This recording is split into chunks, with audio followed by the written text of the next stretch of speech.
সমগ্র জগতে ত্যাগ করে আমার শরণাগত হও পার্থ।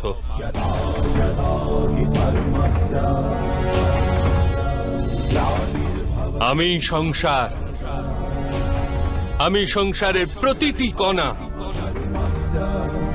আমি সূর্য আর আমি চন্দ্র, আমি নক্ষত্র আর আমি সমস্ত গ্রহরাজি।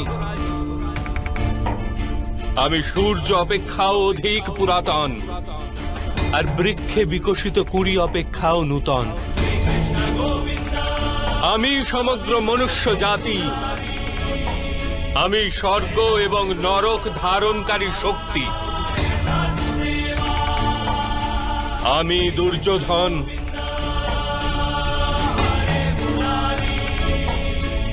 আর আমি অর্জুন।